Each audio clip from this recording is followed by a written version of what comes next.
I was sitting at the kitchen table waiting for my so-called loving wife to finish getting ready for a spa weekend with the girls, as she had told me. That's right. She just walked in the door and unequivocally informed me that she was leaving for 3 days with the girls from work to attend a spa weekend, and she's leaving the same afternoon. Forget about the fact that we were supposed to be celebrating our 17th anniversary that weekend. Of course, I knew it was all a load of crap. I wasn't stupid. I'd seen signs of her lying and cheating over the past few weeks, and today I'd just gotten a full report from my private investigator, complete with photos, videos, and bios on several of the characters she'd been dating, and tonight was going to be the end of it, one way or another. So I sat at my desk and waited for her to shower, pack, and do whatever else she needed to do to get ready for the weekend. While I waited, I thought about the events that had ruined our marriage. When Marie first started working for an insurance company a couple years ago, I fully supported her. Our daughter, Chelsea, had just turned 14 at the time and was old enough and capable enough to take care of herself on her own with minimal supervision. My wife decided it was time to go back to work, and I agreed.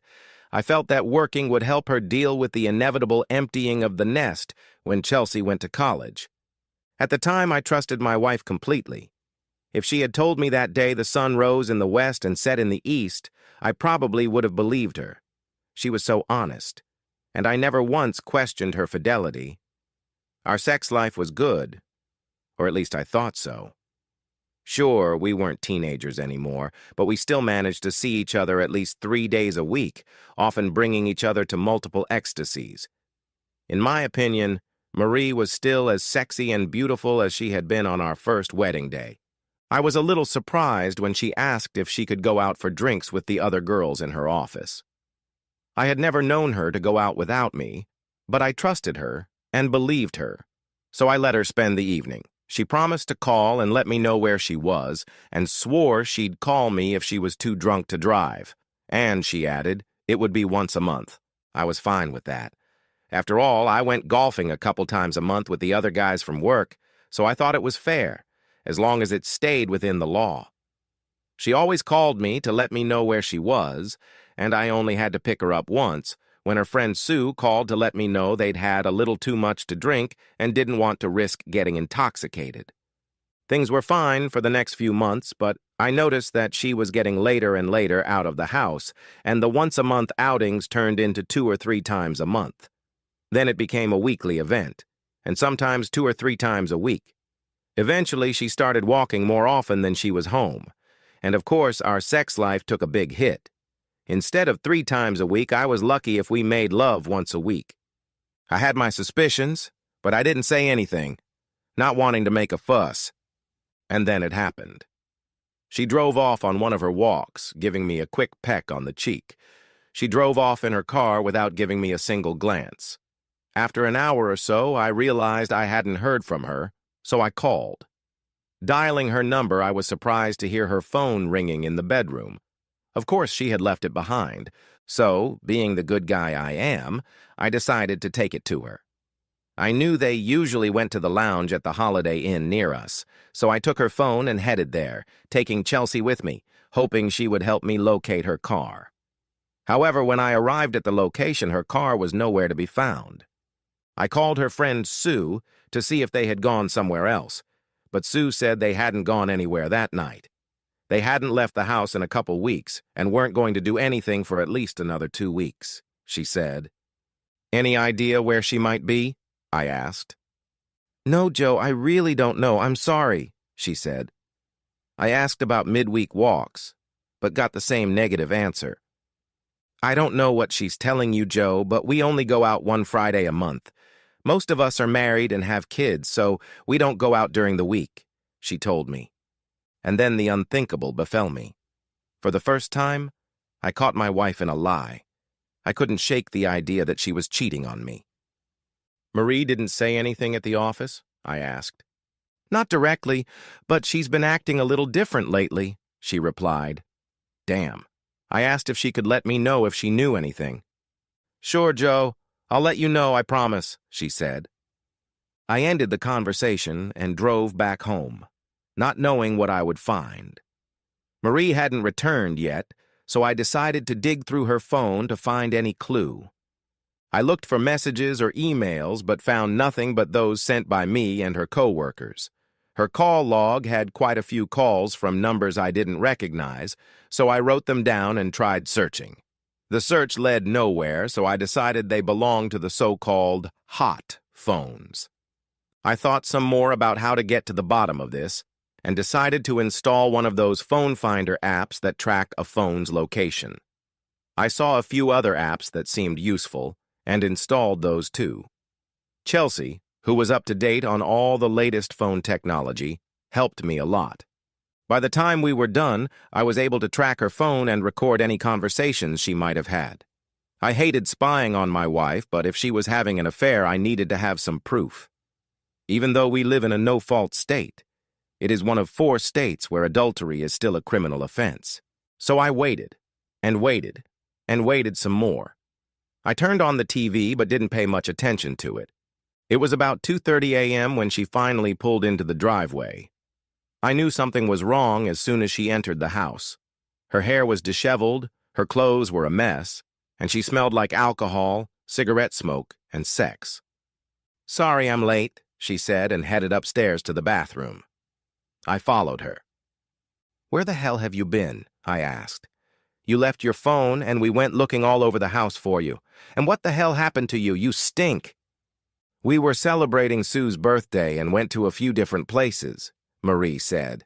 Another lie. "Really?" I asked. "Then why did Sue tell me you haven't gone anywhere in a couple weeks?"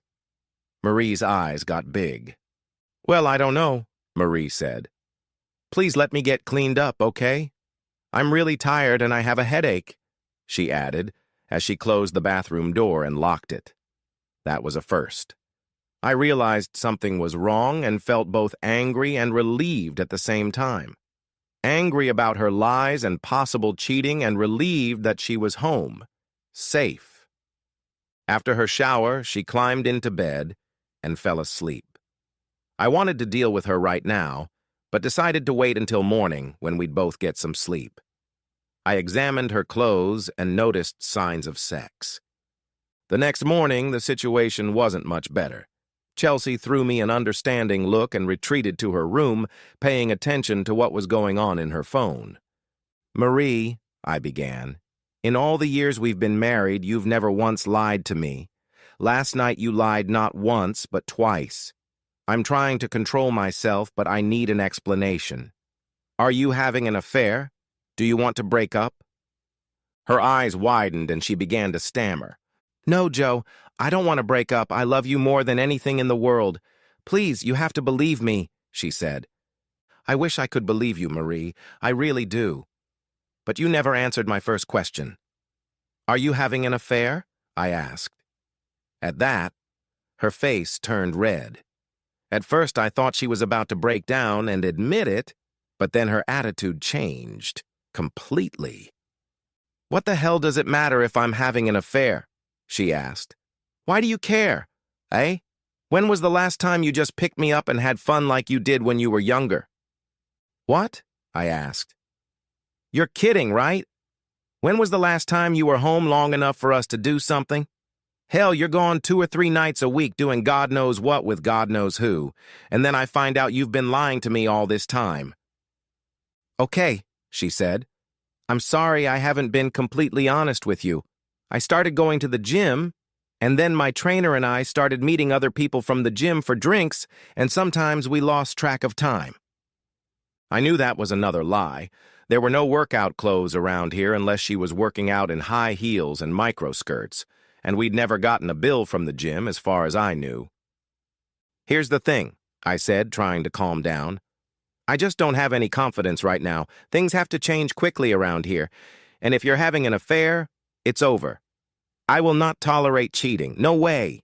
Understood?" Marie's attitude changed again. She put her arms around me and we kissed. "I'm sorry." "You're right," she said. "I'll make it up to you. Please believe that I do love you." I decided to play along and pulled her close to me. but I was determined to keep my eyes on her. The fact that she never denied that she was having an affair really bothered me. But first things first. I took her upstairs and we spent the morning making love to each other. For the next couple weeks, things were fine at home, but I decided it was time to get proof once and for all. Even though we seemed to be reunited, she was still going out twice a week, including Fridays. I knew through Sue that they had one real hen party, but the other times remained a mystery. I kept tabs on her phone and found out that she spent her time at the Riverfront Motel, a rather dubious establishment in a bad part of town. One day I followed her and saw her socializing with a group of guys who didn't look very friendly. I took a couple pictures on my phone and went home. I decided to bring in a professional, and after doing a little research, I hired John Smith, a retired police detective who had started his own detective company. "So," he asked me, "what do you have?" I told him what I'd seen, what the phone search app showed, and showed him the pictures I'd taken of her.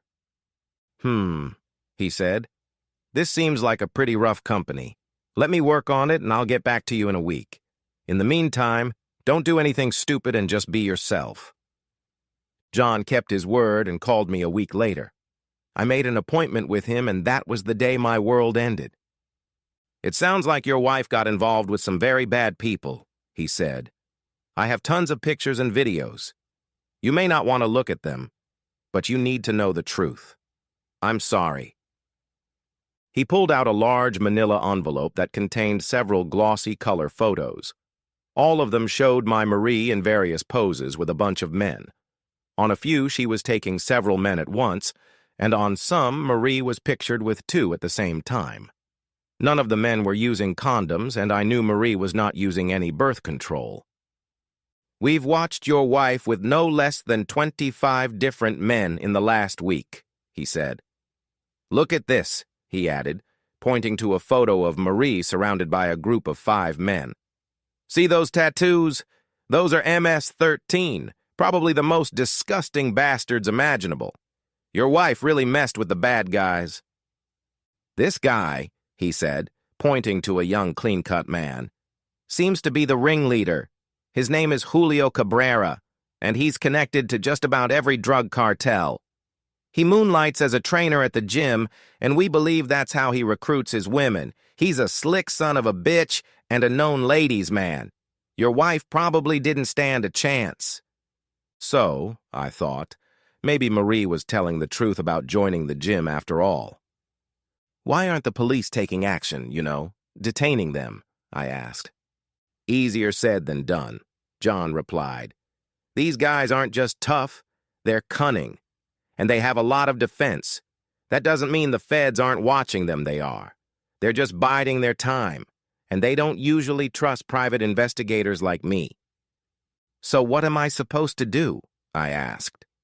I certainly wasn't in any condition to go up against MS-13, but I didn't want this shit to go on. "I would advise you the following," John said. "Knowing these guys, you'd better get over your losses. Take your daughter and move out. Leave your wife behind. Let her not know where you are. Cut all ties with her. She is obviously hooked on this lifestyle, and chances are they are coming after you and your girl. All the information you need is in the report. Again, Joe, I'm sorry. I wish I had better news." I paid the bill and walked out of his office feeling like my whole world had been shattered. I asked myself all the questions husbands ask in situations like this. Why did she do this? Was I not a good enough husband and father? Was I not good in bed? I came home and cried for what seemed like an eternity. I was still crying when Chelsea got home from school. I had to tell her the truth, no matter how hard it was.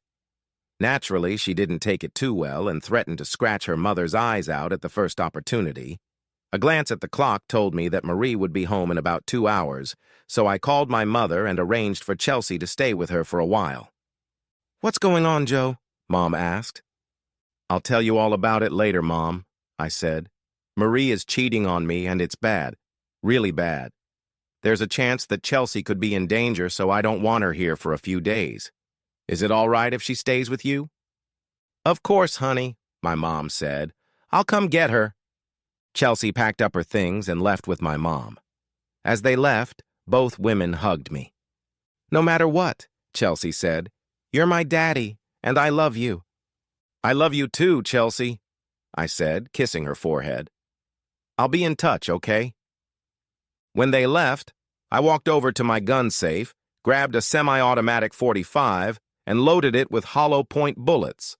Considering who Marie was hanging around with, I decided not to take any chances. I placed the gun next to my briefcase on the kitchen table and waited for Marie. It didn't take long. Marie walked through the door, looked at me, and announced her plans for the weekend. "I'm sorry to let you know this last minute," she said, "but some of the girls and I are going away to a spa this weekend, starting today." "Oh, really?" I asked. "How did that happen?" "Our office was rewarded for a very productive quarter, and upper management decided to give us the weekend off. Isn't that great?" she asked, smiling. "Just freaking great," I said. She looked at me a little nervously. "What's the matter?" she asked. "Aren't you happy for me?" "What about our plan for the weekend? Our anniversary is coming up and we were going to celebrate," I said. "I'll do it when I get back on Monday or Tuesday," she said. "Monday or Tuesday?" I asked. "You don't even know when you'll be back? Are you telling me your little trip is more important than our marriage?" "No, it's just a one-time thing, that's all," she said. "I'd better go pack and get packed. My car will be here soon." And with those words, she went up the stairs, leaving me alone at the table, and I began to wait. Eventually, she came back downstairs, dressed in a tiny microskirt that barely came down below her waist and a see-through blouse with no bra. I realized she was wearing a thong, but nothing else. She completed the ensemble with a pair of open-toed sandals. She took her overnight bag and a bag of clothes and set them by the door. "I'll see you later," she said, waving me away from the door. Apparently, she was going to leave without even kissing her husband goodbye. She started to open the door. "Marie, we need to talk right now, damn it," I said. She stopped and looked at me. "Joe, my car will be here any minute and I can't be late," she said. "The girls are waiting for me." "Trust me, Julio and the gang from the Riverfront Motel will still be there when you get there," I said. She stopped and lowered her eyes to the floor. "Now get your crook ass over here so we can talk, and then you can go on your so-called spa weekend," I said. "You know about Julio?" she asked quietly. "I know you've been sleeping with him and a bunch of other guys for quite some time. So we need to talk," I said. Marie slowly walked over to the kitchen table and noticed the gun for the first time. "What kind of gun is that?" she asked. "Are you going to shoot me?" "Not unless you try to shoot me first," I said, pulling a manila folder out of my briefcase. I opened it and placed some pictures on the table in front of her. Her eyes widened when she saw the images of her being entertained by several men. "Tell me, Marie," I said, "which of these are the girls from work, eh?" "Joe, please, I screwed up really badly. Please forgive me. Just give me this weekend and I'll make it up to you," she begged, tears streaming down her face. "Why are you doing this, Marie? Why the lies?" I asked. "I can't tell you why. I wish I could, but I can't. Please believe me. I have to do this," she said. "You have to go and spend the weekend getting slept with by an unknown number of men? Are you kidding me?" I asked. "You don't understand," she sobbed. "I understand that my wife of almost 17 years, the mother of our child, is leaving her marriage to sleep with a bunch of thugs. I don't understand why, but I understand what happens after that. Do you? Do you have any idea what will happen?" I asked. "Please," Marie sobbed. "I'll do anything. Counseling, call it whatever you want. I'll be your slave if you want. Just let me do it." "Damn it, Marie, how stupid are you?" I asked angrily. "Do you have any idea who you're dealing with? You're playing with fire and you can only get burned. How did you get involved in this?" "Remember when I said I was going to the gym?" she asked. I remembered. "That's where I met Julio. He worked out with me, showed me how to use the equipment, and helped me achieve what I wanted. I wanted to look good for you, Joe. He was so nice to me, charming, telling me how beautiful I was. Then he took me out for a drink. I don't know what happened next. Maybe he used a date rape drug, I don't know. But he made me feel like a young woman again. From there, things went on from there. Soon, he introduced me to his friends and told me that if I didn't agree, he would send me a video of us having sex. He even threatened to stalk Chelsea if I didn't cooperate. And this weekend? I asked. It's our farewell weekend. I told him I couldn't take it anymore and that it had to end. So he arranged this weekend and promised it would be over for good, she said. Oh, it will be over, okay? I said. If you do that, we're definitely over. Did you know that some of his friends you slept with are in the MS-13 faction? No, I didn't know, she said. And do you really think they're just going to let you walk away? I asked. Let me tell you something about the lover, okay? I pulled out a newspaper clipping and a picture of a girl whose throat had been slit from ear to ear. Marie gasped. You see, Julio is somewhat of a germaphobe. He's deathly afraid of getting infected. According to some reports I've read, he caught a cold and thought he'd contracted it from this girl when they had sex. She was only 19 at the time. That's who you're dealing with, I said. So it's unlikely he'll just let you walk off into the sunset like that. And even if he does, you've already ruined this marriage. I hope it was worth it for you, I said. I'm so sorry, Marie cried. Please forgive me, Joe. I really do love you. But I have to do this. She got up from the table, kissed me on the cheek, and slowly headed for the door. Wiping her eyes, she picked up her bags and looked around one last time. I really love you, Joe, she said sadly. I'll make it up to you, I promise. She opened the door and walked out to the cab waiting outside the house. I didn't know it then, but that was the last time I saw her alive. I cried for a while longer, still finding myself confused. Why had she done this? I remembered the app on her phone and started it on mine. I hoped I could track her and maybe save her from whatever fate Julio had in store for her. According to the app, her phone was at my address, a landline. I went upstairs and saw it on the dresser. It dawned on me that she had intentionally left the phone behind so she couldn't be tracked down. I also realized that I couldn't report her missing for at least 24 hours. All I could do was wait and hope for the best. I called Chelsea and talked to her and her mom for a bit.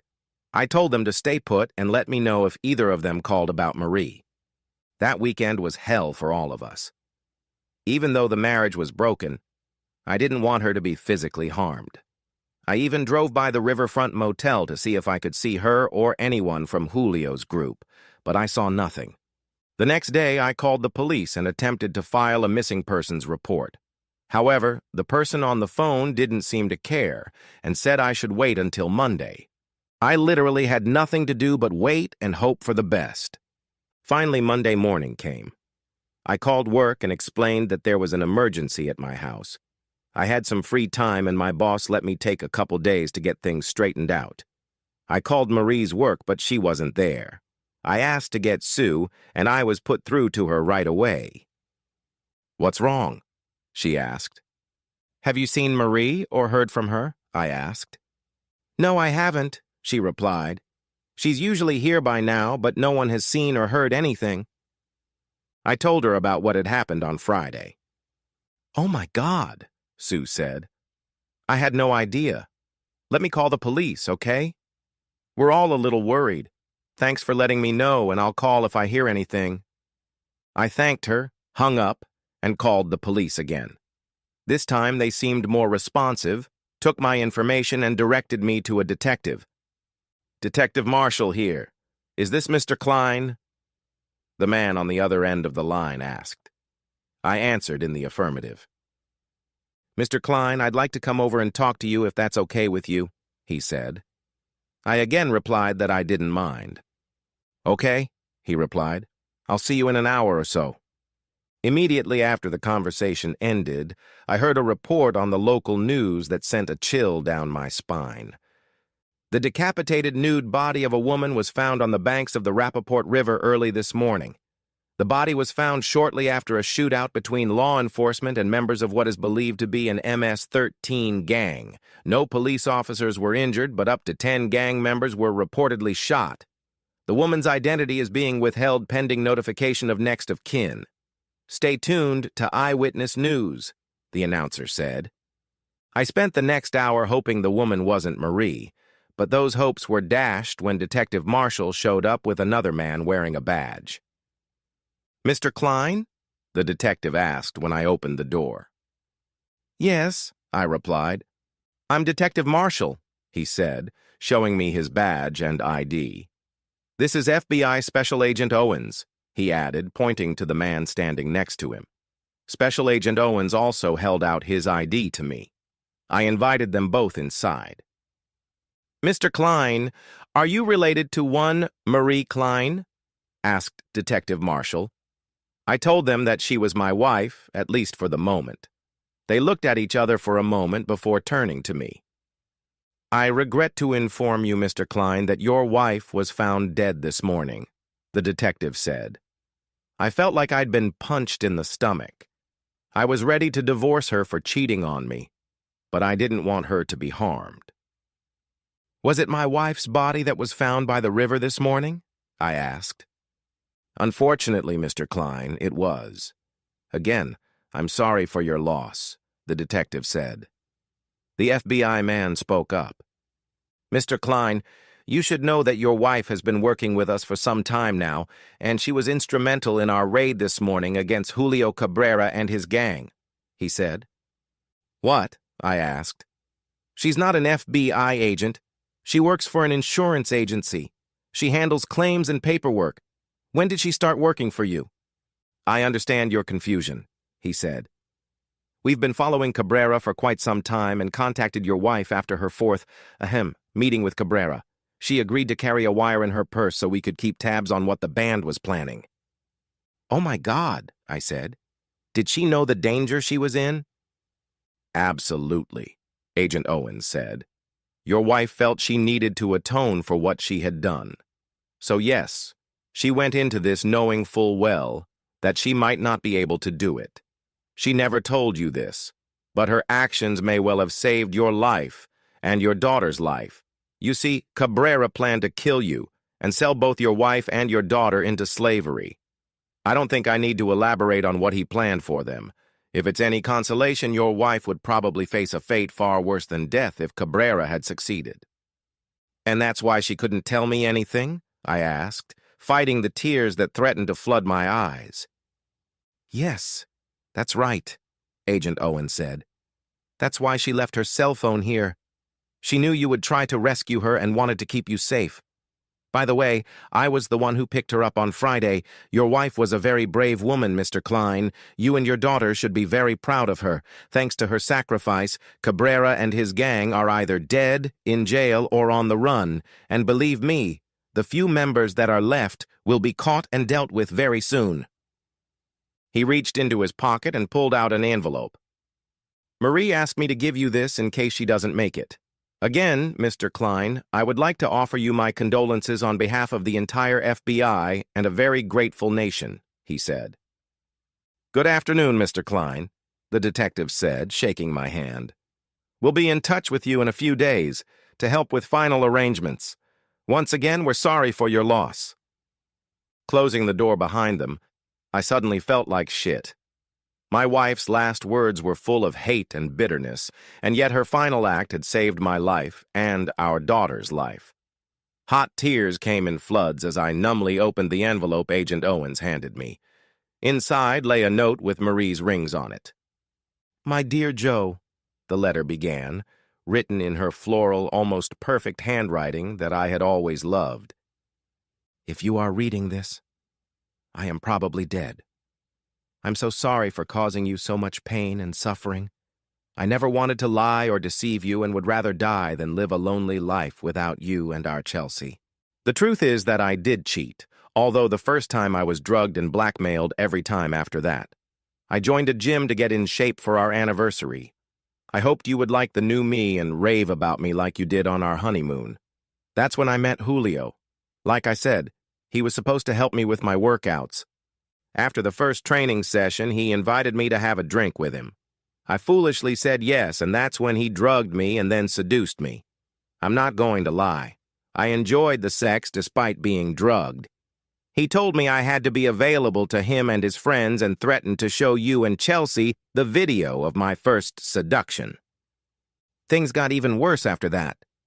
Julio videotaped everything and made it clear that if I didn't agree, he and his friends would rape both me and Chelsea and make you watch and then kill you. He also threatened to sell us into prostitution. That's when the FBI contacted me. I agreed to help them, hoping I could get out of this mess and maybe redeem myself in your eyes. I was wearing a wire in my purse that night, so I couldn't tell you the truth. I wanted to so badly, but I couldn't. Please don't mourn for me. If I'm dead, it means I'm in a much better place and we'll be together again forever. The truth is, I got what I deserved. I can only hope that you and Chelsea are safe and can one day find it in your hearts to forgive me. I also want you to find another woman and live a long, happy life. And please remember that I have always loved you. You were the best husband, provider, and father a woman could ever dream of. I had the best of everything, but I blew it. Again, my love, I'm sorry for hurting you. I never meant to do that. Your loving wife, Marie. P.S. By the way, you were right, as always. I was playing with fire, and I got burned.